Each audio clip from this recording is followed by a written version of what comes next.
see if there's some room to do this today. I did get rid of a lot of stuff. Okay, so that then, what kind of gaps in there then might Um, you jump for timing from courtship, marriage, um, the grieving, the death of your husband, the yeah, grieving, and then turning inwards to create a kind of legacy and ancestry for your grandsons to know who their grandfather was. yeah. As I'm thinking about maybe that time frame after our first 5 years living out in California off and on, that Mhm. transition time, which I feel like I'm always going through. Um, so maybe after the return back home, once school started for my daughter and I went back to college, so I could probably skip some of that. Yeah. And when you're Because looking at, that might not be of great interest to the right. boys. Mm-hmm. Yeah. True enough. That is their mother though, right? That so to some degree some of that might be interesting to them if she ever got into trouble in school or was she absolutely an ace at some things but turned to a different direction because how our parents make decisions about their life when they were the age that we are now type thing, so their grandsons are younger, then those kinds of things might be pivotal to them and how Mhm. you and Bob handled some of the things, like if there was a teacher student conflict, if there was something that was significant for her life that might have an impact or a story that they might not have heard. Um, I know that they're teenagers now and maybe that might be different, but so what was happening in her life when she was their age? That's where maybe you might come back into talking about your daughter and you and Bob and that family unit. So the time frames of jumping from when you were in one place to another, moving, that's a great technique for jumping time in a memoir. Is that, after our 5 years, da da da here, we then found ourselves in this little community and something significant that's happening there. Those are really good techniques to jump time so that the reader will feel that they're still with you, that they know where you're going or what you're doing or what you're talking about and where the story is located. And then you going back to Good. college is significant because your daughter was in school and you were going back to college. Yeah. Things that just happen you don't think about as being significant, but there was a lot going on in that time period. Yeah, for sure, Um, because you are wearing yeah. the hat of a wife and a student and a mother at that time. And then were you doing some of the volunteer work? I the sense that you kind of have been a lifelong volunteer. Did you do things in the school? Did you have a part-time job? Or was, Bob's work totally sustaining the home, the family, and your college vocation? Yeah. And a grandmother living with me. Oh, there we go. I didn't know that aspect either. So a grandmother. And I realized that was, yeah, a very difficult grandmother. Oh, Uh, wow. There you go. So those are yeah. significant Yeah, events that, there's a yeah, few stories there. right. And those, if she was a difficult grandmother, then what was the relationship like between her and your daughter? And so then that Yeah. provides a backdrop of how different it is for your grandsons, because you talk about how they can't come over for dessert with your if you're distanced away type thing. So they have a close relationship with you. They might need to Yeah. know at some level that the relationship their mother had with a grandmother, was it a great grandmother? Was it your grandmother? Or was It it was my grandmother. it was your It was grandmother? my grandmother. Yeah, so then it Yeah. was a great grandmother to great. Yeah. It was a great grandmother for her. Yeah, right, great grandmother for her. Yeah. Trying to do the little lineage of the ancestry there. Yeah. But yeah, so it can be really important for them to see that things weren't always as easy for their mother as what they are kind of for you and your grandsons, the relationship you have. Yeah. That can be significant as well. Yeah. Was that your mother's mother? No, my father's. Oh, Mm, yeah. Yes. It Yeah. also lays the foundation for you to move in with them now because that possibility would exist by the very nature that you used to have a grandma. Maybe they could. So I'm kidding. Yeah, oh, good, because I don't want to move in with them. I want my own place. I Good for want to be you. nearby. I just don't want to move in with them. Exactly. It's good to have your own space in your own life. I mean, Oh, yeah, yeah. very good. And that now Yeah. that the energy that you had around that, thanks to Bill for making the joke, probably belongs somewhere in your memoir about how that experience mainly has informed you or driven your motivations to make sure that you stay separate and honor their space and have your space honored, have your individual space and individuality honored because you have a full, busy, active life. You don't need other people to make you happy, take care of you, and in the ways that, this difficult grandmother was. And Yeah. interesting. These are Yeah. some really good things to include in a memoir, especially if you're predominantly writing for children and grandchildren, because leaning on, Virginia's expertise of the genogram, these things that happen up the generations, they have a way of infiltrating down the generations. And when we put these things down on paper and in our books for our descendants, they can then, even if it's unconscious, will know or be able to figure out some things just from knowing that history. It's important for us to have the history of the family that came before, the generations that came before. Mhm. It's kind of like there's a puzzle and there's a piece missing. Hmm. And if they read our memoir and they've had this little question going on in the back of their mind or their unconscious, they get a puzzle piece and it just like, kind of falls over like the dominoes do. It's Mm. interesting. Yeah. Yeah, several of the things that Yeah. happened in up the life of my son's father, me, generations above, even though my son is maybe not a big devotee or listener or studying those kinds of things that are Virginia's expertise, I can just kind of give him the dates and the times of things that were happening and leave it because unconsciously, now I don't have any scientific evidence to prove that it has improved his life, but he has certainly made some really mature leaps in the last few years. Don't know what has contributed to that, but him having those pieces in his psyche somewhere, I believe that they have contributed. So, Yeah. yeah. Mhm. And I did even more direct stuff with him because I was the authority on the land here, and his father was the authority in his life. And I got to be his father, basically, replacement for his father. And every once in a while, I'd say, this really isn't about you and me. This is about what you haven't completed with your dad. And he could be, and he actually learned to get angry and express his feelings with me, which was really good because he couldn't do that with his dad. And so that was very healing. And but when I would say some of those things to him, which would be like, this really is something you're doing with your dad. This isn't with me. He would just like, oh, yeah. He could see it. He could feel it. And the truth of it. And everything would just dissipate where he was making those connections. So, I said to my husband one time, I said, our lives are not secret. Everything and anything that happened in our past, our kids have a right to know so they don't have to carry it forward. And so I announced to him, I said, I will not keep secrets. Yeah. It will be an open book. And when we write our memoirs and there's little pieces like that in there, we are giving our kids the gifts Rusty's talking about that they might not even know, but unconsciously they register it and there's a healing. Hmm. It's Mhm. magical. Yeah, it is. It totally is. So then, any other ideas or big time gaps that you might be jumping?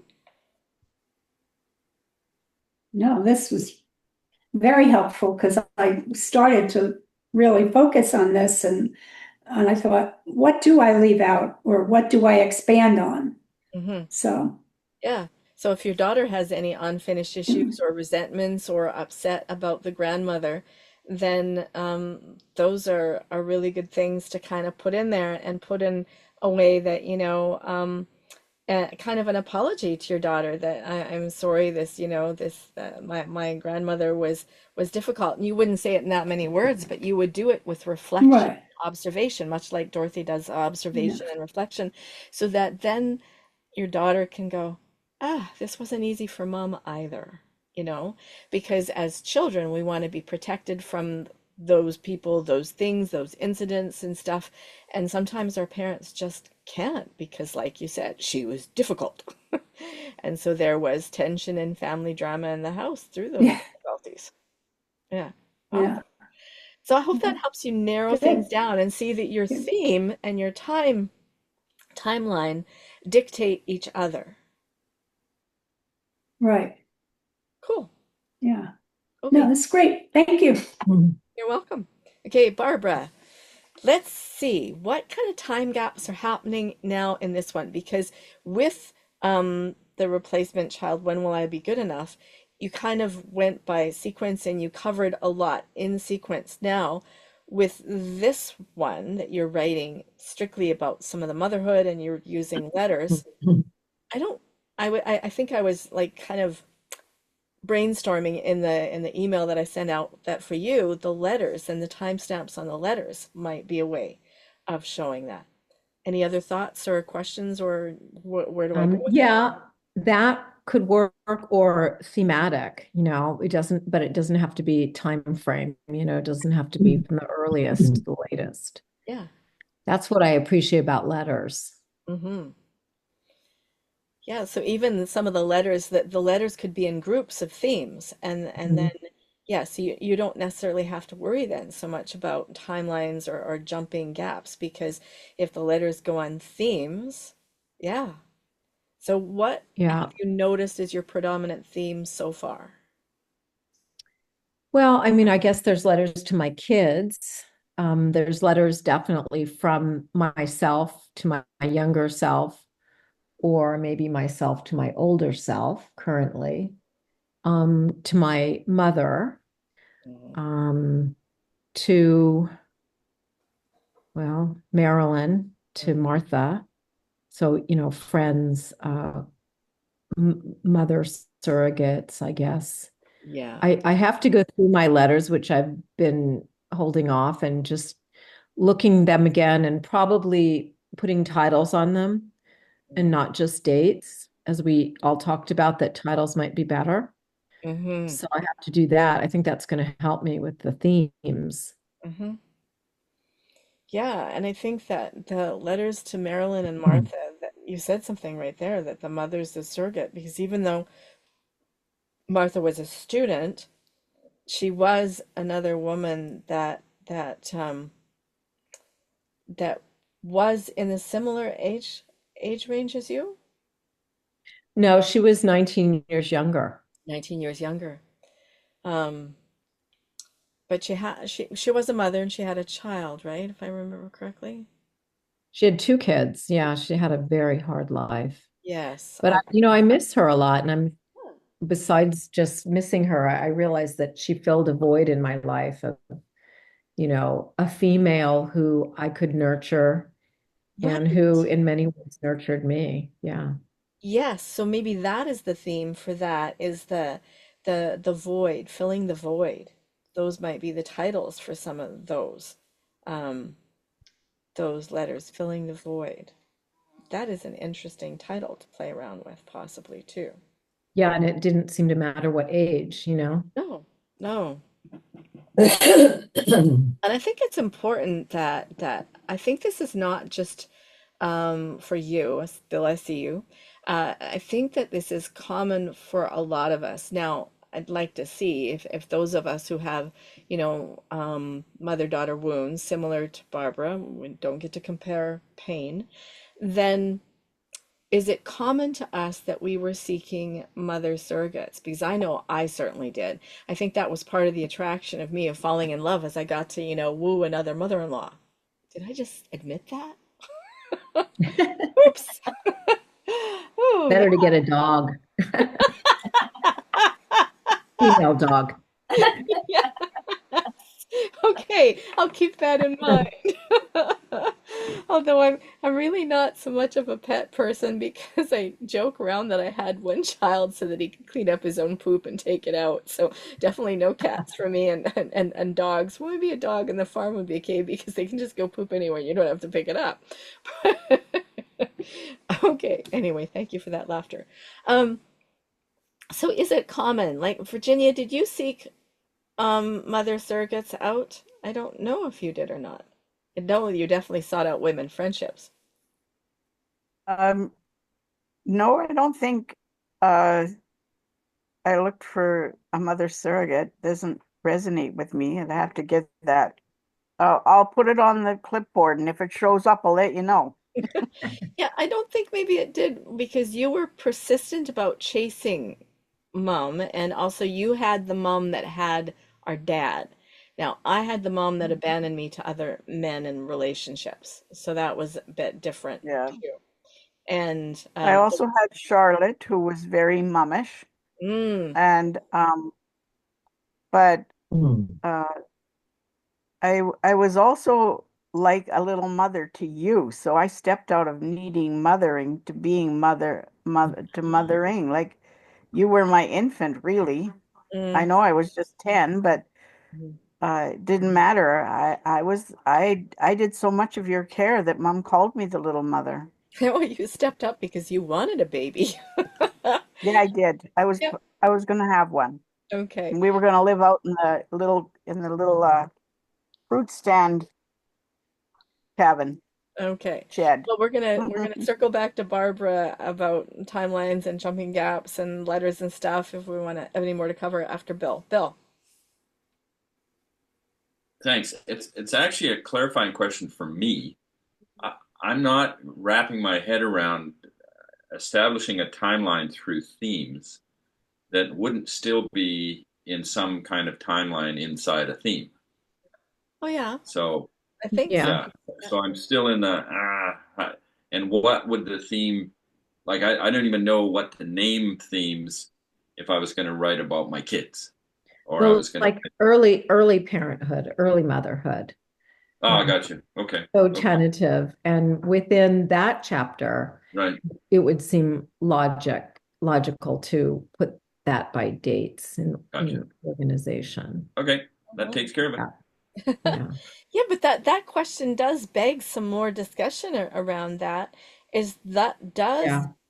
does the theme that the contents in that thematic section, does it have to be by a timeline?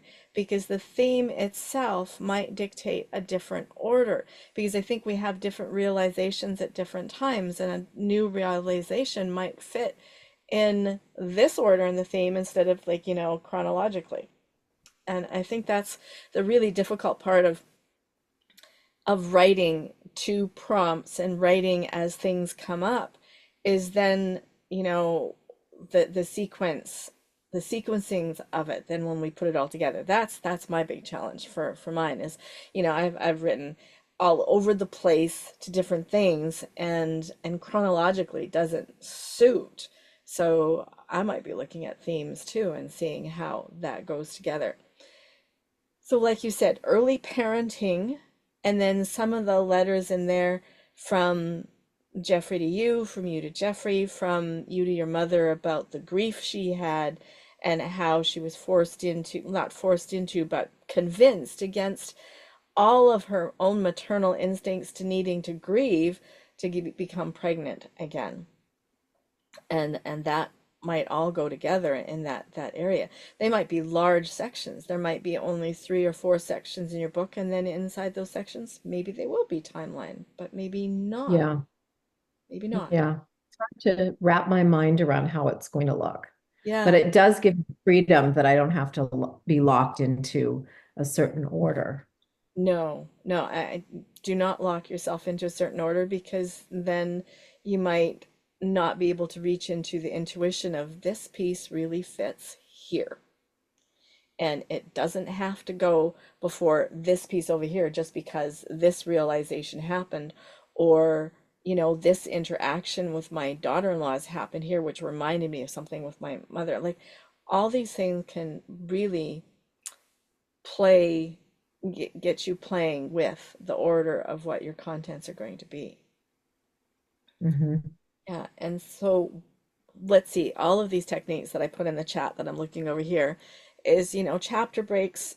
That's that's something that is common to all of us and something that Wanda is very good at with her chapter breaks of leaving us with that little sticky bit of that, she just ends. Have you ever noticed that she ends with this little smirk on her face, waiting for us to realize that she's ended? She's got this precious little smirk on her face to wait for us to all, look at her distinctly, because if we've been listening and we've been allowing our eyes to wander, can we do that in a memoir? And I think to some degree we can, because especially with the Imagine letters, Barbara, with the Imagine letters, might be possible to end with that question or that line that's kind of got a thing that the revelation isn't quite complete, that might leave a mystery of how you did that. So that might be possible. Hmm. Yeah. So Did you say you put things in the chat? I might have put them in there before everyone got Oh, here. because I don't see it. Maybe somebody Okay. else has. Do you see it? All I don't right. know. So, let's just copy this. Copy. Put it in the chat. Do that. And then here. He was just making Things sure we from were the paying newsletter. attention. Yeah, I didn't see anything in the chat until you Okay. just put Well, that let's in there. just do it again and we'll do that. So then we can have a look and that. And then the third technique is here. It was in the newsletter, but then at least we just have it in the chat right here, which is great. And the fourth one. So the conversations, that was the fourth technique, which I think is the one that most applies to, um, and that's where I said was talking about you and technique four, the one that I just put in the chat now. But technique one, using the chapter breaks, and that's where I also talked about, your moves, Anne, or that. And that's also something too that could come in there, is that if, because I think you wrote a letter about or to one of your university professors, or you have definitely written about how some of them were encouraging and some of them were definitely teaching you what you did not want to be. And so those kind of letters can come into play when you're, the theme of how your mother said you don't need to be educated, or that you need to go there only long enough to find a husband type thing. You can't come home, you can't graduate without finding a husband. Um, and so they'll obviously fit into that theme. The technique number two, use an idea or similar interdynamic to move through time. So this is where I said you might use the idea of mothering and how it's changed through the years. So that's thing. Or you might use some key interpersonal dynamics of how you and your mother related when you were a toddler, a preschooler, a preteen, teen, college and university student, and course when you became a mother, because um, you had already taken a fair bit of education. It was your PhD that you got when the kids were all Hmm. born, right? So you had done quite a bit Yeah. of education before Mhm. you had children, much to your mother's chagrin. I like that word, chagrin. I really do. It's an awesome word. What do you want, a career? Yeah, exactly. Oh, I definitely don't want a career in staying in my bed with Oh my the goodness. door closed. Okay. Incidents also. Bill, go ahead.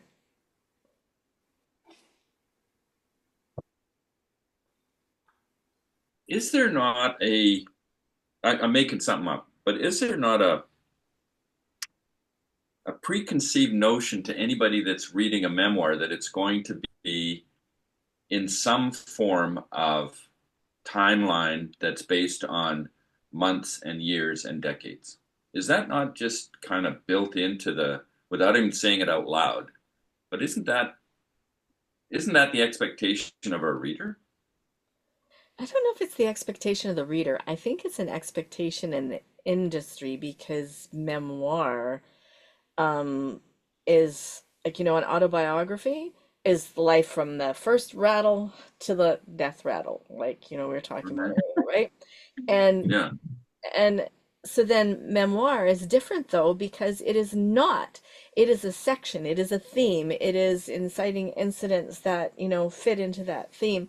Some of them could be definitely more timeline chronological, and that could be why Valerie got such opposition with, how she lovingly put it together the first time that wasn't in sequence, and people got really, perturbed at that, right, Valerie? They got perturbed, and they demanded and expected that.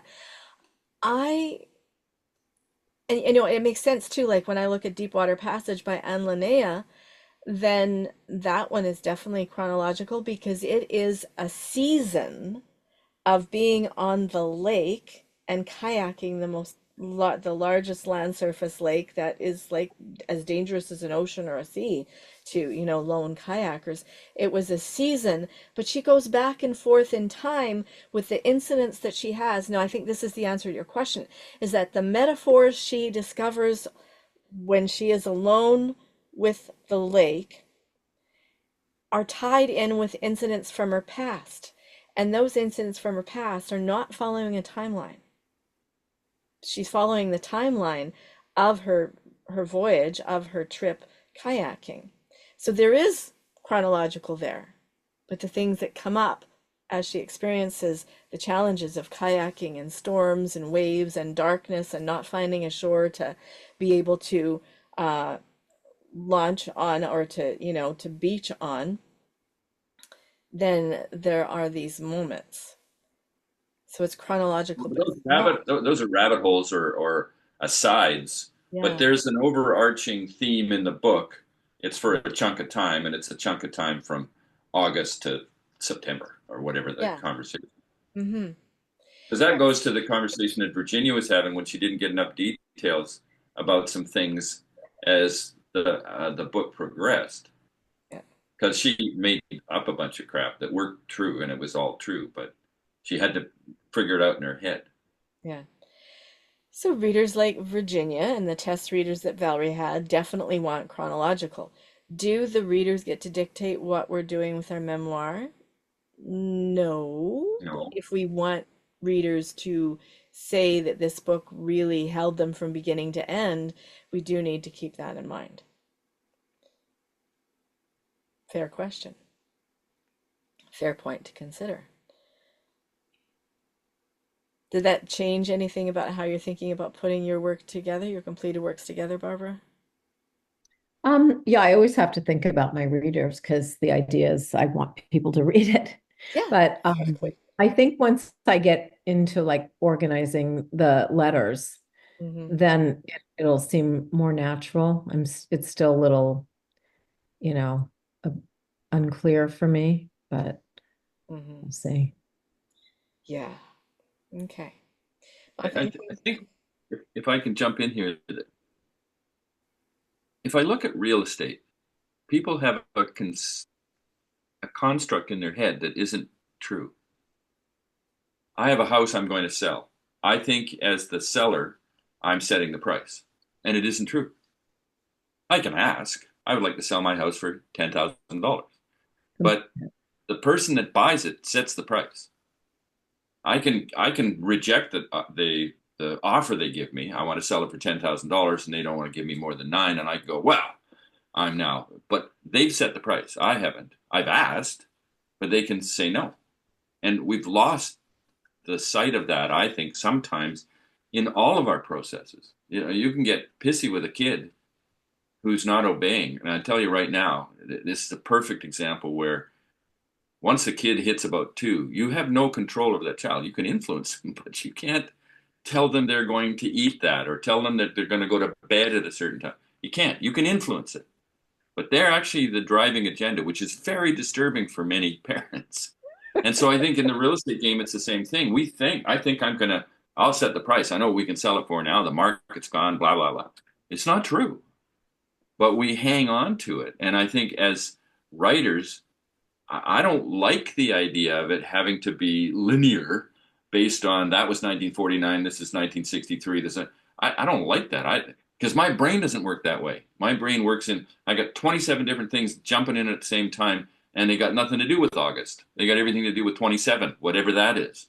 Hmm. And so I think there's a place that having to surrender somewhat to the reader and to the goofy, I have not a lot of room for the people who are editing and the people who are promoting books because it's just getting narrower and narrower how it's supposed to be. I just watched Genius the other night, and it's evident that the stories that were told 100 years ago are way different than the stories being told today. We've got dumbed down language, you've got dumbed down processes. Like, it's astonishing reading Joyce's work or reading, it doesn't matter.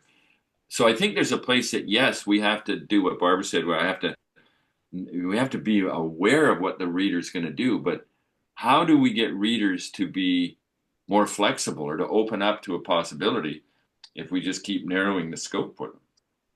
It's a bit disturbing. It is. I just don't have answers, but Yeah, it is. I Well, think it's balancing a fine line. Virginia, go ahead.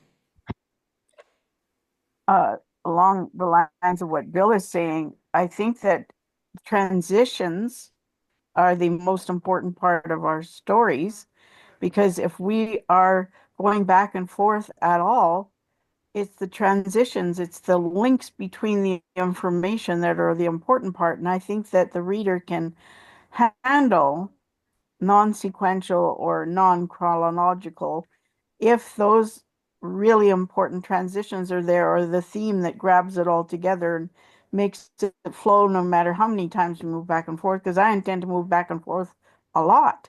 Hmm. And I've just written this. I can put it in the chat so you guys can read along if you want, Okay. if it lets me. No, it's not letting me. For some reason my chat's not working. Oh, there it went.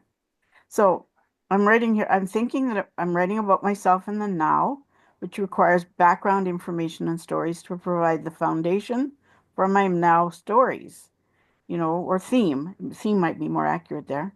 I'll be including some of my poems which highlight the heating and give background information at the same time, because I want to keep it lighter, and I find poetry does that better than prose. And also seriously considering to pick out various stories that fit into that timeline, the chapter that I'm writing, that are titled Comic Relief and supporting circus stories that round out or give perspective that softens the overall theme, which build in humor or just broaden my life stories. So it's definitely not going to be chronological, because really I'm writing out about a very short period of my life, my older life, but all of the things that pertain to what I want to write are back there. But I'm not going to write about them chronologically. I'm going to write about them how they impacted me, where they came in, and if I write about the trauma, like I said, I'm going to just have a little section at the end of the chapter saying comic relief, you know, and let them enjoy that as an aside from the story, really, the whole overall theme. But still, it gives a perspective or broadens out what my life was like. It wasn't all that. It had other aspects to it. So Hmm. maybe that's cheating, but that's kind of what I'm thinking. I like cheating. well, I actually think it feeds into the rabbit hole stuff that goes on when you get online and you go from one thing that's a non sequitur to the next thing, and an hour and a half later you're going, "Oh man, how did that happen?" I actually think that's part of our norm now today. So you're feeding that, I think, brilliantly. You're feeding that because I get to do that a bit in your writing, but then you tie a little bow on it in the end. I like that's way better than some of the stuff when I've been online for an hour and I go, I have no idea why I did that. And I'm learning stuff that who cares? I've got a head full of knowledge that's completely useless to everybody, including myself at times. And Mm. so I think there's a way that you do that. You will be providing me those little bits of threads that I have, but then you'll tie it up at the end. And again, sometimes with comic relief, but you will tie a bow on it and it brings it all together like the Mhm. drawstrings on a bag of gold, as it were. Yeah. Yeah, because I will be writing about trauma resolved, but nonetheless, it's still speaking about trauma. Yeah. And I don't want people to think that was my whole entire life, because it wasn't. but that is the theme of my book. So I've got to find a way to weave in just totally memoir stories that allow people to get a broader perspective of me and my life as a person, me as a person and my life in general, like being on a farm, raising animals, having to milk, take them all to the neighbors because I was nursing two babies, like whatever. Like just things that round out the story, don't really add to my theme, but don't leave people floundering in the midst of just trauma and resolution. No. Like you could actually ask Casey if you can borrow the story of how she broke and entered into a neighbor's house when she was 9 or 8 or whatever, and then hid because Ron showed up to, and he knew she was in there, but she held her eyes shut tightly as if, he wouldn't know that she was there and he wouldn't come in because, he had to take his boots off or something or whatever. Anyway, comic relief, yes. And one of the things that bothers me about catering to readers, and Valerie's gone now, not writing this the way that she wanted to, is that our readers lazy. Because I will read things like I'm sure you've heard me say this before. I read nonfiction that's above my pay grade. That I didn't study physics, I didn't study the solar system, but I've read things that challenge me, and they don't make any sense. But all of a sudden, as I get to the end of the book, I can kind of sense an arc, and I'm more informed than what I was before. Could I teach it to somebody else? No, I couldn't. But I can certainly hold my own in a conversation a little bit of those things now and then, or I can actually be more interested in them than if I hadn't read that as a background. Like one by Stuart Masterson, Destiny or Chance, How Our Solar System Came to Be. Really interesting book once I got through it, but man, it was a hard slog. I had to force myself to read 2 or 3 pages a day to be able to say, okay, I've read that one now. That one's behind me. Now I kind of choose more, nonfiction interesting books than that one, but for some reason I wanted to read that one. And it was good. Other ones that I've read that I absolutely loved were Global Spin by Sharon Bader, The Corporate and Government Assault on Environmentalism. I thought it should be a university textbook for environmental political science and science and environmental, majors. So readers are being lazy. Do we really want to cater to the lazy readers? Do we want to try to maybe meet something in the middle ground where we do what Virginia's doing? We make sure that we label the sequences and themes like Barbara can do in her book. Bill, your chapter titles do that. Your beginnings and endings do that. I don't think people are going to get lost in there. And because of the way you've set up the book, people might be able to read just the part that really grabs them, the question that they've maybe wondered. They might not even want to read the whole book. They might read certain parts that they've wondered about, but they haven't put words or conscious thought to. And that's Well, okay. that's an invite that's in the front end. We've actually done Yeah. that. We've said, Mm-hmm. yeah, you don't have to read this sequentially. You can grab that chapter and read through it. Yeah, Yeah. exactly. But I also think it's important. It's not that we cater to them, but we need to be mindful of them. I think a really good teacher is trying to elevate everybody above their station, whatever that is. And, it's like what was it? A History of Everything. Like, Yeah. oh my goodness, that was a brutal, but it was so good. But it was a brutal book. It's 3 chunks at a time, 3 paragraphs, and then go think about it. Like there was a lot of that. Who's writing those books today? I mean, maybe you could say Greg Braden is, but Yeah. like nobody's doing that. No. And so being mindful of that reader doesn't mean we do Dick and Jane and Spot. Like, Exactly. yeah. No, no. Yeah, no Dick and Jane and Spot. No, absolutely not. We draw the line. So yeah, I think you just reminded me of that book that I've been avoiding that's above my pay grade, The History of Nearly Everything. It's like, oh my goodness, that's on my list and I haven't been brave enough to even start, 3 paragraphs at a time. No. Um, okay, so uh Barbara, I think we Yep, have to wait to go further into this conversation until you start organizing and structuring. Yes? I think so too. Uh-huh. But it's been helpful. I'll be able to see more and let you guys know more when I do Mm-hmm. more. Okay, awesome. Awesome, awesome. All right, Dorothy, let's go to you and where your mind is today. And Valerie's back. Yay. Um, so you've mentioned a couple times that if it was your story alone, you'd want to be writing about being a caregiver while you're needing caregiving, while you do both roles.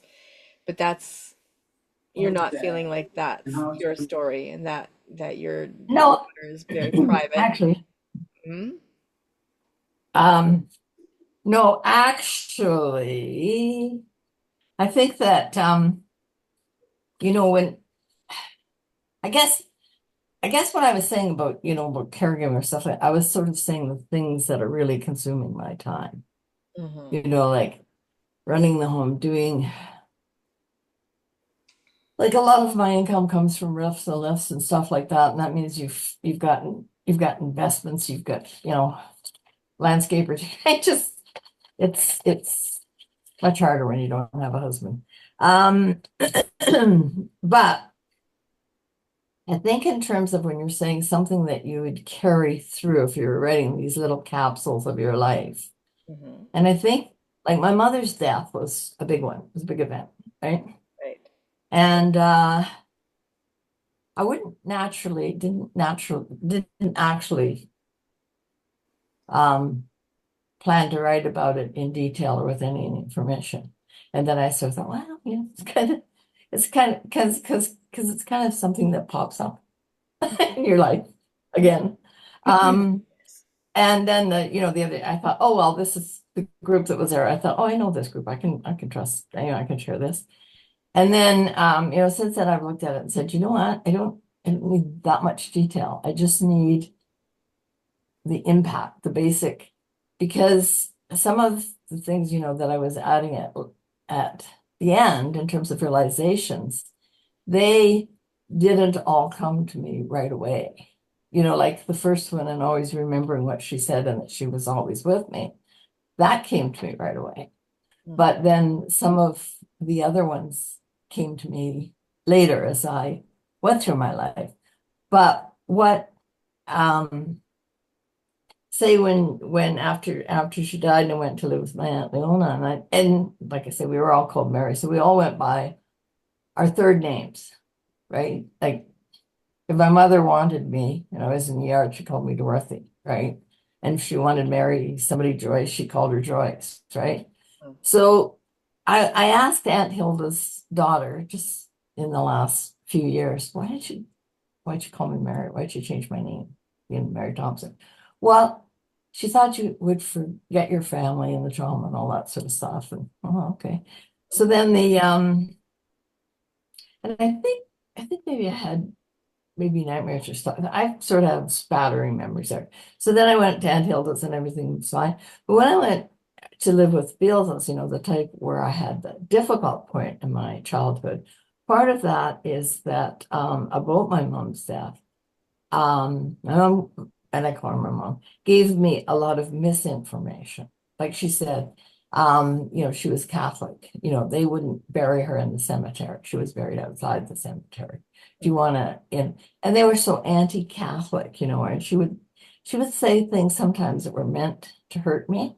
I think sometimes she would say things that were bad that either to gain control and I think which is something that was meant to hurt me, all it did was piss me off.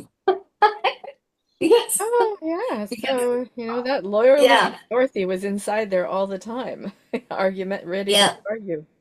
but Hmm. yeah, but then, then after I left there, I had to get confirmation of the facts because don't forget, when I was separated from my family, I was separated from them. Hmm. So I had to remember things that had happened. And then I had to get confirmation that those things that I remembered were true.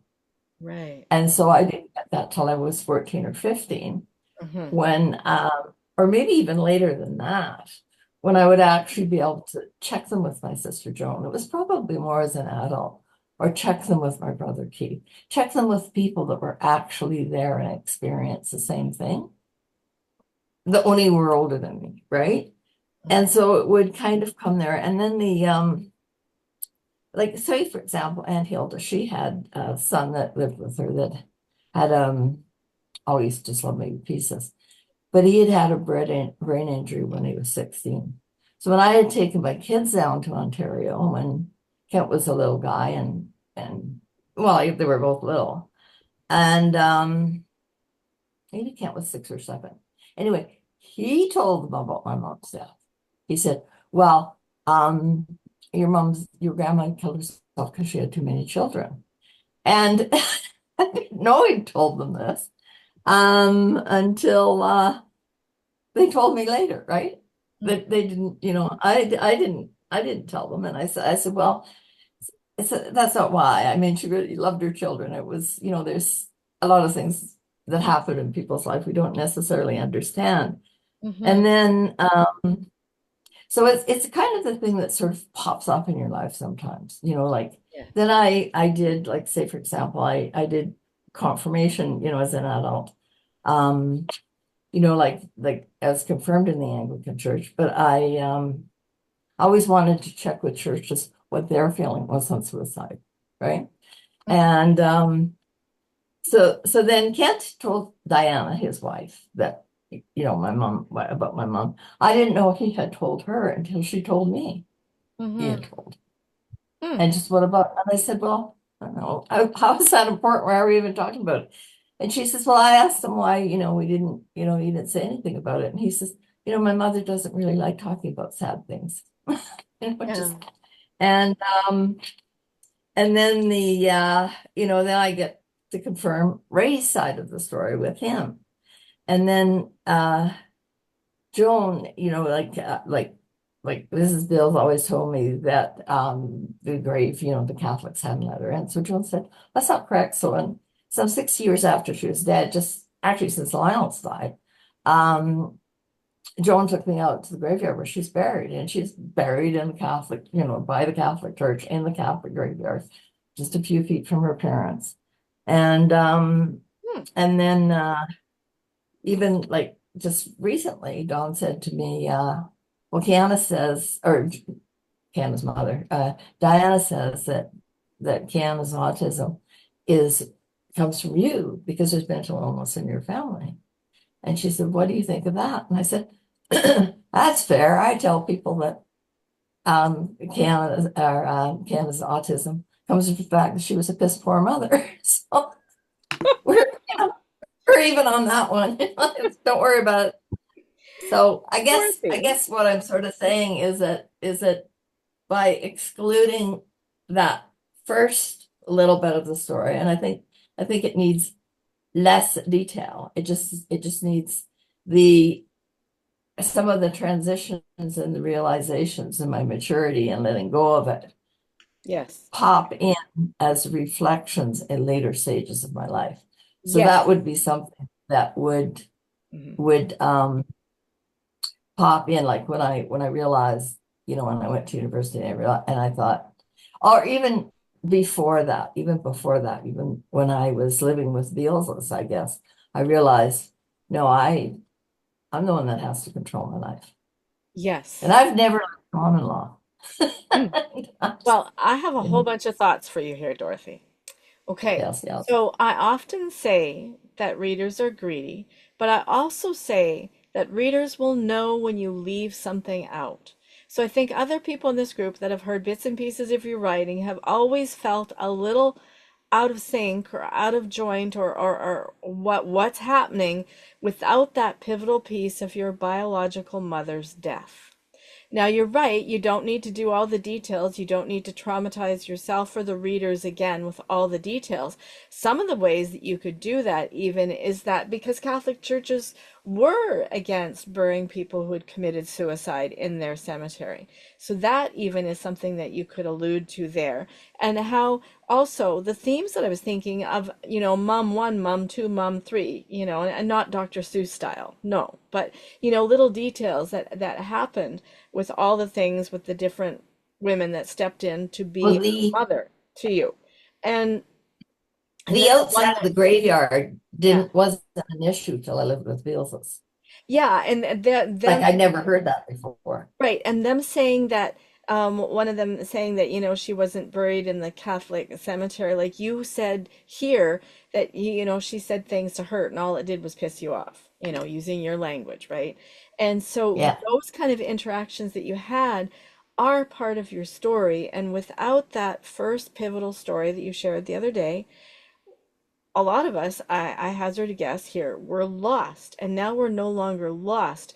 But if you try to do your story without that pivotal moment, it doesn't have to be in all the detail, like you said, then readers are going to feel lost. And that also is probably why I hazard a guess, an assumption, that you're still floundering with what are you writing about, because you've been avoiding that pivotal moment.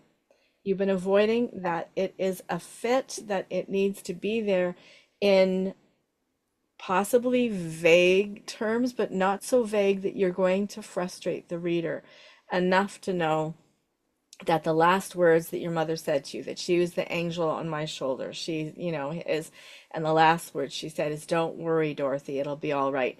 And then, that there were police, there were questions, there were how, your mother's death shocked your grandmother who died 2 weeks later. And that then explains the gap of how you and the kids were only with your grandmother for 2 weeks, and then you got shipped off and parceled out. All the children got parceled out in different places, although Gail, the youngest, Well, stayed with you. yeah, they didn't all get parceled out because they weren't all really little children. The problem was with, like, my dad kept some of them, right? Mhm. If it, but Gail and I weren't in school. Yeah, too young for your dad to be able to Yeah, handle. Yeah, because they didn't have kindergarten. It was country and that sort of stuff. yeah, So and then the boys, Keith, my dad had never particularly got him.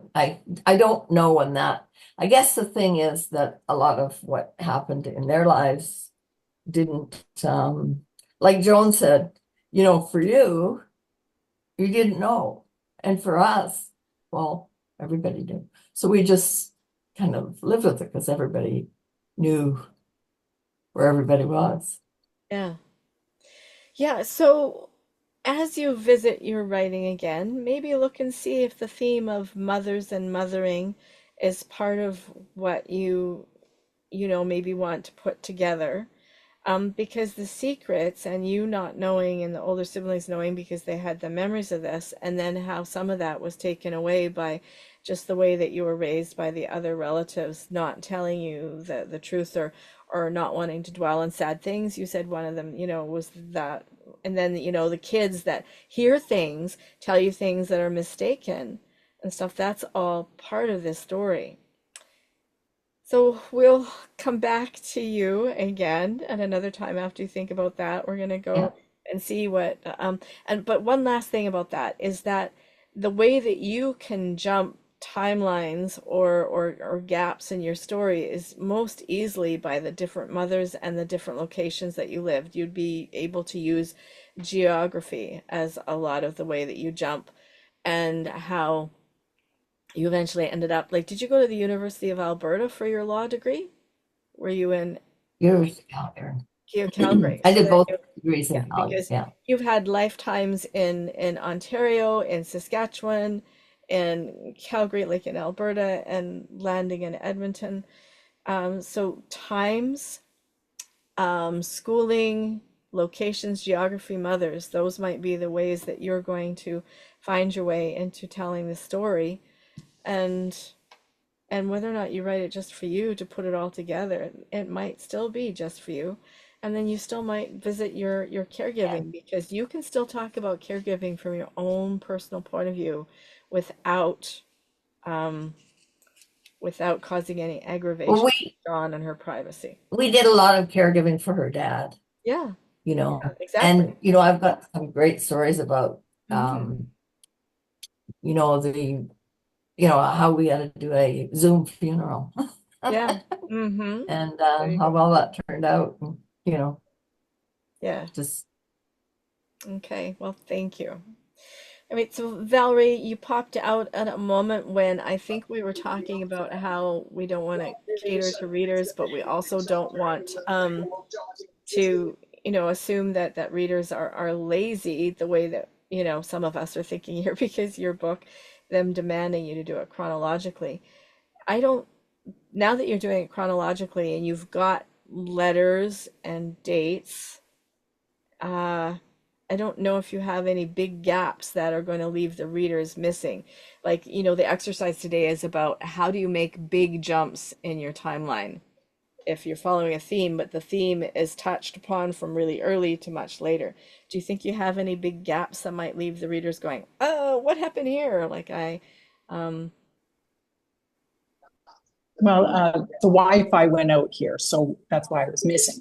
yeah, I thought so. Um, yeah. Well, the in the move in the theme is how situations change personality. Change your personality, Hmm. and so the movie that I'm watching of Scarlet, that was in first place before. So I changed it to second place. So now my story is the first place, Mm. and the movie is in second place with the letters that go with the segments of my story. Oh, so the letters themselves are now So, the transition points? yes, at the beginning of each chapter Okay. and give the theme of that parcel of information or that parcel of my story. Mm-hmm. So, for example, how my underlying ideas for getting married and hers and how she did it. She did it for the financial benefit. And so I put her story or her letter, the letter for that portion, Mm-hmm. in place with my marriage, Uh-huh. that kind of thing. Mm-hmm.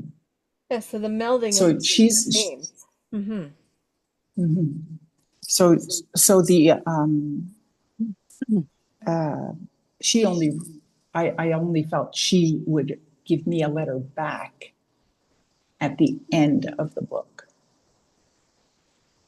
So she doesn't write back to me throughout the book, throughout the stories, because I just find her personality, there's no way she would respond. she's just she's just such a bitch. And that's the part of me that I can see in her, and there's no way that she would be open to any kind of uh, admonition or idea of her personality or the way she was. And only at the end, when she gets to reflect on her life, is she open enough to acknowledge my letters. Okay, interesting. Looks like Virginia is either Mm-hmm. leaning forward or wants to say something. Just changing your position, Virginia. Oh, she's gonna unmute. Just fascinated with that whole thing because I had a question though, Valerie. Since you've done it both ways, now that you've done it both ways, which would you choose? Would you rather go back to the way it was, or do you like the way it is now? Like as the writer, not leave out your readers.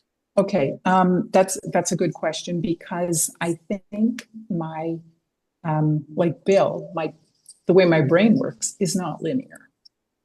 It's one thought is connected to the other thought, to the other thought. But because I got to write it all out and organize it and feel it all, it has become more linear. Hmm. So what's the answer to my question? The Do you answer like is this version better? I'm okay with the linear because I know the story, so I can fit into the story in all the pieces. Mhm. Um, I'll have to go back, I guess, and see what the other way looks like because Well, do you just have a feeling on it? Just uh, well, I don't know. My feeling is you liked it the way it was. maybe I like the way it was because I felt like the pieces came together better for the parts of the movie that I saw and how those pieces went together. But not everyone will know the movie, and not everyone will remember it or have that much of a connection to it. So, yeah, so I guess I liked it the other way better. Yeah. Yeah. Mhm. Okay. Well, I'll keep that in mind when I get to finally have a look at it the way that it's integrated now. Well, the other option is to put it out change the title slightly and put it out twice. See which one comes out ahead. That's true. If you want to put yourself through that, that's true. You could do that for sure. Interesting experiment. Yeah, it would be, wouldn't it? Hmm. Mhm. Very interesting. So the letters that you write to Scarlett, and as you go through your life, and because you're doing it now chronologically, then there's no real big gaps to jump. And even though there is, they don't feel like jumps because of, what I've heard and what I remember from hearing it is that when we go chronologically, I think your transitions are actually going to do those jumps. So that's where some of these techniques might come in handy if you feel any of your transitions are kind of leaving a reader in the lurch in between, is then to Well, use. I have taken out some of the dates Mhm, and put more of a transition in it, mhm, and taken out the date. mhm, So I have done that, and like so, for example, like the letter of having the feelings and sensations that Scarlett must have felt when she killed the intruding soldier. I don't know if anybody remembers that part. And and comparing that to killing the chicken. yes, And it was for the same kind of reasons, for food, and he was stealing from her. yeah, So she wouldn't, because so they didn't have very much. And right, in my story, it was for sustenance and survival. yeah, So survival. this for the same reasons. Hmm. So that kind of comparison to the story. Yes. And the soldier was a chicken anyway, but that's a separate conversation. Very true, very true. It is for sure. Yeah, he was a deserter. He was a chicken. Yeah, so how many of us can't wait for Valerie's book? I mean, really. Yes. Want Valerie's book out there. Oh, that amazing cover. Yeah. Awesome story. Now she's working on the inside covers. Oh Yeah. my goodness! I've decided to put um, uh, a map of Mm, my travels in this beginning of the book, mm, the first page, the back page of the cover, and her travels on the back page of the cover. Hey, So you can compare and look at where she was and what was going on and see some cool. tidbits. Very cool. Yeah, so there's a purpose to not rushing the process because some other neat ideas keep on surfacing, right? Yes, yes, it could go on forever. Hmm. So, um, then one final question is how does the timeline play in with your reflexology book? Uh, well, if this continues, I'll have the other one ready with the other, but they can go out simultaneously. Okay, You well, got a marvelous, which marvelous. which is probably a good idea, not far behind, Yeah. so that Mhm. but chapter 14 in the book is the culmination of how I transitioned from my young life to a career in reflexology. So it's chapter 14 does that. Okay, cool. Awesome. Thank you, Valerie. Thank you, thank you. All right, so we're going to go to Virginia then, Bill. See what, any of this has anything to do with dark side of enlightenment. But Virginia, You've been thinking and putting things in the chat. Tell me about this last comment you put in there about two or three separate content headings. Oh, I was starting to think since I'm going to have the comic relief, if people just wanted to read the comic relief and skip the traumas. If they wanted to read the poems that kind of give an outline of everything, they could do that. Uh, or they could read a mix. I was thinking just, oh, like mix it all up and let the reader let the reader go down every rabbit hole they want to, or not. It's up to them Mm. if they want to do that. But I'm also thinking I haven't uh, sent it into the chat yet, but I'm also thinking of having a blank page at the end of each section or chapter Yeah.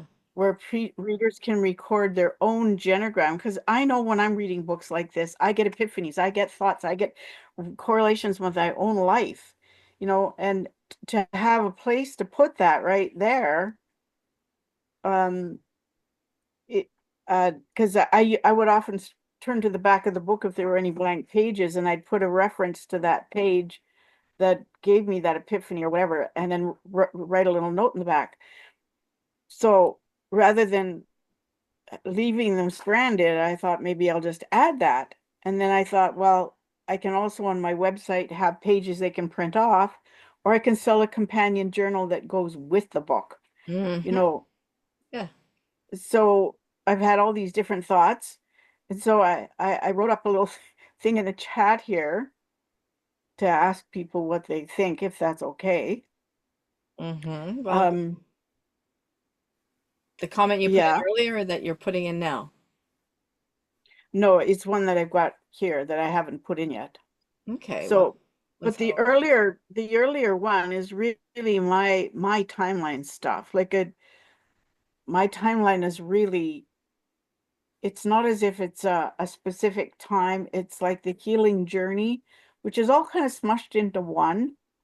Um, there are healing highlights, yes, Hmm. but those will be part of the story. Writing from the now is where I am now. And it's what makes me so jaded about all the gurus. Because if people knew how to heal in their own lives, like build it into where they are in life, it would just be a natural thing. We don't need them. And they're doing a hit or miss. And to me, that's a disservice. Like, like they're right for some people, but they're not right for all people. It's like what Abraham Lincoln said, you can please all of the people some of the time, none of the people some of the time, and what three different things. Hmm. I've done so much stuff on my own that I know it's possible, and not only possible, it is the best way. Because when it's built in, like I brought my life skills home to my family. I taught it to my kids. We Hmm. set up an old piece of gyprock and I wrote on the gyprock, and it stood there in the upstairs for us to review. And we started using communication techniques in our lives, and my husband didn't want to be involved, but all of a sudden he started knowing all this stuff just by osmosis, Hmm. like, and he started saying things to me that I said, oh yeah, I can do that. I can do that right now. Hmm. Because he was learning just from being around it. And that's the magical part. It was when I worked with people, I worked with them in their home so that it was there. And if at all possible, I worked with their partners in them. And if it was at all possible, I worked with their whole damn family, because then everybody had the skill sets and everybody started moving in the direction of healing. And how magical is that? Like, healing on our own is tough work. Yes, It's absolutely. really hard. I like the idea of the blank page. I mean, I know that I do a lot of notes in the back of a book. And, I also like the way that you're not going to traumatize people. And there's now, does it mean that I'm jaded, or does it mean that I um, am not traumatized easily? But reading Edith Eger's book, Choice, and Hitler's Stolen Children, one of the things that Edith Eger shared in her book about how a pregnant woman made it to the labor clamp, and they they I don't even want to do that because it might traumatize the rest of you. I mean, Barbara probably knows the scene I'm talking about. That one stayed with me and stays with me. And I woke up this morning absolutely repulsed and shooken up by that moment. So is it because I've known so much of the other horrors that they did, or is that one just particularly traumatic to me, or is that one just the cruelest thing that I've ever heard of? I don't know. But when we are writing about trauma and you are having a lot of trauma stuff in your book, it's not going to fit in a chronological timeline because there are different things that bring up things. Like when we were talking earlier with you, Anne, about how things that happen in up the generations, there are people that enter our lives later on that give us a chance to heal from some of those things. Like until I did my healing work with my mother, I kept on meeting people that triggered that same stuff in me. And one of the last final ones that was really so much like that was how we were actually perfectly matched for each other. She had a mother that abandoned her to an abusive older sister, and she felt rejected and abandoned. I had a mother that, aside from some of the later abandonment stuff when I didn't want, that I was more like, she wanted all of me when she wasn't occupied somewhere else. And so I wanted distance. So this woman that I was working with, she wanted me to be there 24/7. And really, she did in a narcissistic kind of way. And I wanted space and distance. And I said to her before the relationship totally broke down, I said, the universe has given us a chance to heal our mother-daughter wounds because we are a perfect match for each other. What are you talking about? She said, type thing. So you have to do your healing work. And then we can write from this place of now that Virginia's talking about. But we still have to do some of those harder details so that people can believe, know, like, and trust what we're saying is valid. How can we do it without being totally traumatized? And the other thing is, how can we hold the reader's attention that I was thinking about here too? And with Hitler's Stolen Children by Ingrid von Hoff, who was born Erika Matko, she has some of the this is really interesting. I want to tie this back in with how we keep people's attention, because I've been looking at how she's doing this, because there's a lot of facts, there's a lot of history, there's a lot of copying out in italics of actual Nazi documents, and an overall arching way of looking at the book, thinking this is not the typical kind of book, the way that it's written, that I would read extra chapters, or that I would stay awake reading extra chapters. So I'm very interested in how she's doing this. And one of the things she has done is she has given some of the factual stuff that she finds out later of how Erika Matko was one of the babies that was taken from this school building where they ordered all the women to send their children in. They were kept in straw frame boxes, and while they got checked for racial characteristics of their nose length, their head size, their jaw formation, and whether they were blonde and blue-eyed. And so it says factually in the beginning that that was one of the children that was taken from this former Yugoslavian village named, can't remember the name. And yet, as she starts the story, she does not confirm any of that. She's going then. So as a reader, I've got this fact that I'm holding on to in my mind. But as I'm reading, as she's going through chronologically in a very linear fashion, all of her life, that where she finds little bits and pieces, like it's her father's housekeeper when she's a teenager that tells her that her parents aren't her real parents. And then when she has to get something or a passport or something, the only documentation that her adoptive parents have is a vaccination certificate for Erika Matko. So then she wonders, why do I have two different names? But it kind of goes in the background or whatever again, and the adoptive mother was very cold and distant.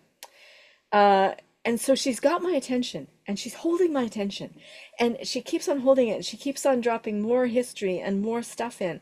And so am I on the hook? Am I baited like a fish? And yes, BAIT, Bill. And I believe I am, even though I know that, but I don't know. That's what it is. That's what it is that I don't know if she's going to find out that she was taken because she was simply from a Slavic country and she wasn't born Jewish, or was she born Jewish, but they ignored that because she had the right facial characteristics and she was blonde and blue-eyed. That's the mystery she didn't solve in the beginning. We do know. But then there's this part somewhere in the middle, I'm probably about middle, where if I'm ruining this for any of you who want to read it, I'm sorry. But there's this part in the middle where all of a sudden she does get some information from an authority saying that Erica Matko that you thought was you and you were trying to find out your parents is still living in such and such a place. And she goes, then who the heck was I? Who the heck am I? So now I've got another mystery. So as we're writing our memoir, because this is a memoir and it's written with a documentarian, and I think there's a film or whatever about it too, I'll find out. As we're writing our memoir, what kind of little mysteries can we leave when it's not based on all of this history that she's finding? I think that we can leave little mysteries. I think Bill actually does that with his very much nonfiction, but very much, like memoir about how he's traveling through his own points of view about how do we, stay in touch with our intuition. Barbara had to go. So little mysteries, and Bill's doing that with questions. And you got the note. Good luck with the house. Yep, fingers crossed for you. Bye. Okay, so that leaves just us. How can we leave a mystery that we partially solve, but we don't tell the whole thing? And so we're not quite finished with Virginia yet. Well, you have to tell me quick because I love mysteries and I definitely want to add this. You want to add this. How do we leave it? Because I think that if there's an overall, I think this goes back to the amazing hook attention grabber and the inciting incident that all memoirs need in order to have commercial appeal. So what is the big universal aha that other readers going to go when they read your book and go, that's true for me. So part of it might be the survival because that was Scarlett, that's you. But also the very womanly theme of how you came to accept all of your beauty, your sensuality as something that was endemic to you, but that didn't have to be used against men. That's kind of another theme and an aha that I think a lot of women are going to identify with and feel that. So maybe that's the mystery for you, is how did you come to be so comfortable in your own skin and self-forgiveness and self-acceptance? Are those big things? Those are big things. I do have that thread through there. Yeah. Actually, Yeah. I do have it already thread through from looking at like when the pigeon, the pigeon didn't have a father. Yeah. And, like, how does that pigeonless father, how it affected me then and into the future. Yeah. So that might be that thread that you don't completely tie up into a bow until the end. And it's hinted at in several places because with Erica Mako and Grid von Hoff, several times she gets close to something and it's yanked away, or she, gets hope to be able to send something off to whatever, and the authorities and the Red Cross and the Germany that hid a lot of this. This is one of their most really long held secrets of how they stole children and how they had maternity homes where men were encouraged to, and men were charged more if they reached the age of 28 and if they were racially pure and didn't have children. So there's all these little things she gets to drop in. So maybe that's one of the things as you're looking at your book is dropping in another little piece of how you're, get closer to, think of it as 2 steps forward, 1 step back, a 2-step. You're a little closer to the total self-acceptance and self-love, and then something rips it away from you, or a need to survive, sets you back. Yeah, some of the financial stuff maybe might be part of that, and some of the needing security, definitely that moment of, asking the pizza man for a slice of pizza. That's a huge moment too of the hunger, but that hunger is an overall arching theme. Just a few ideas. Anyone else have other ideas for Valerie? If we do, we'll come back to you. All right, so Virginia, we can chat later. Let's go to Bill. Any thoughts about your book as we've been discussing all of these aspects of hooks and transitions and jumps as you jump from one concept to another in your chapters? Yeah, I think I've certainly teased out in my brain a few times, should I do it differently than the chronology that I've already created? And I don't have an absolute, yep, I got to change it. I also don't have a, yep, it's got to stay. It's kind of, I'm just pondering it. I think there's something to be said about the calendar logic that seems to be working. Certainly through the chapter on what's happened from the beginning of time till now. I think it's pretty simple to do that. I also am not quite in the same camp as Virginia on. I'm going to use a word you haven't used, Virginia, but vilifying the gurus. I actually think there is a place for them. It's just not the way they're trying to put themselves into my life. So I think it's really good to have a teacher or somebody that knows stuff and can help me. And I think group process is brilliant. I think the way they do it generally is pretty obnoxious and pretty shaming. So that's my distinction around it. And I think some of the guys, certainly that I've been tutored by or been under their leadership, are really remarkable people, men and women. Mm-hmm. So that's interesting. Yeah. I also think that it's almost like your book, Virginia, is a choose your own adventure kind of. If you remember that old Yes. set of books where you can kind of pick a page and go down a different trail. I actually think there's some merit to it. Not quite as profound as that, but if you want the rest of the trauma, here's the list. If you want some joy, here's a list. Like it's that. I think there's a way of that would be kind of fun. Mm-hmm. It also brings to mind the Holocaust Museum in Washington, D.C.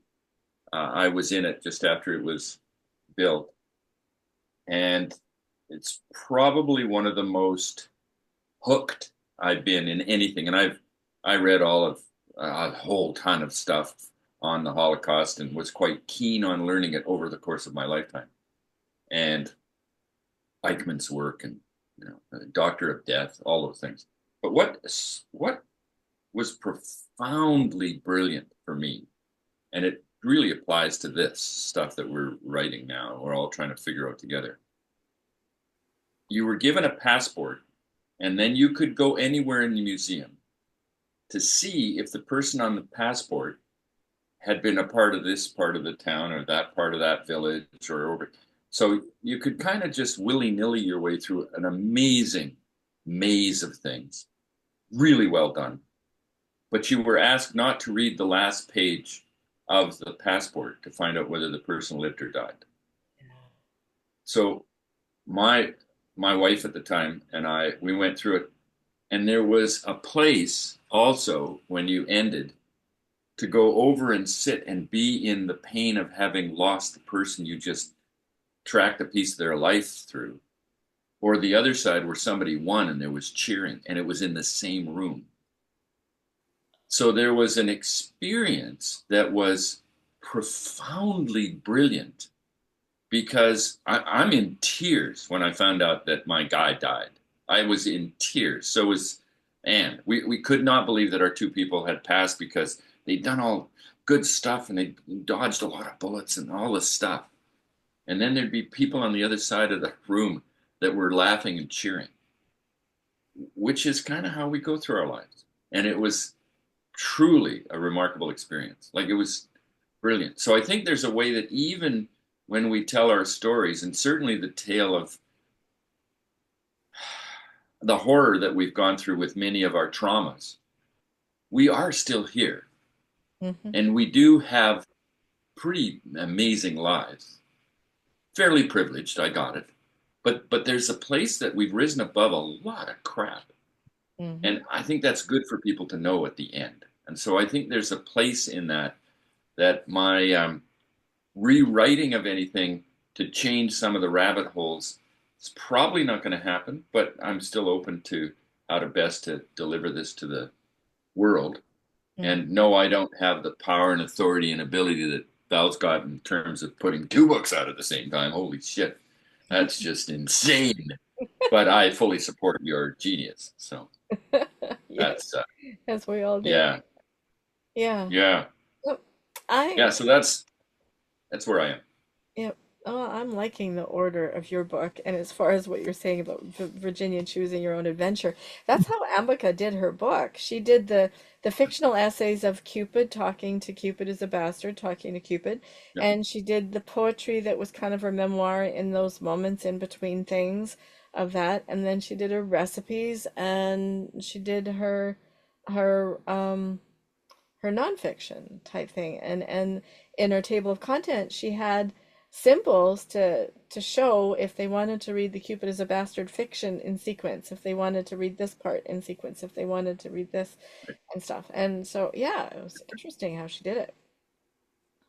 yeah. I read that book, and it worked better for me to read through the symbols than it was to be in the book, as it was. I'm going to use the word chronology, but it wasn't. So her order, I needed to do the symbols Yeah. because then I could go through the fiction, then I could go through the recipes and all that kind of stuff. Yeah. So Mhm. yeah, Okay. and I haven't seen Val's in terms of now here's the chronology. I love the idea of the maps. It's kind of like Mordor and going through Middle Earth, whatever that is. Yeah. So those kind of comparatives are going to be kind of fun. Mm-hmm. You could do one in plastic. You'd overlay. No, I'm kidding. You got me Write crazy that now. down. You've got me crazy now because in when I was a girl and we Val, had you're the, oh, no, you're not. can you hear Sorry. me? Yep. We had the encyclopedias and the body, the anatomy of the body. And you could put the pages over to see the different layers. And Yep. I just, that was my reflexology view of the human body and the foot and everything, how that worked. So I really get what you're saying there. Awesome. See, I haven't had the advantage of reading any more of anybody's writing than what they've shared here. And I guess that's maybe because I'm not on the chat or the chat GPT. But There sometimes isn't Virginia, anything, no, pardon? Dorothy, there isn't any book content or whatever in the chat, so you're not missing that there. So how, like, when I guess what you've read the stories as because it seems that you've read more of stuff than I have of everybody's. I have a little bit more access to them, and I also have some memory of when they've shared in certain writing groups or whatever in Writers Workout Wednesday. I have that kind of memory of mine, so then I can refer back to people's work. No, but I was thinking of Virginia's work. Like I haven't, Oh, I haven't seen anything of it besides what she tells us and what she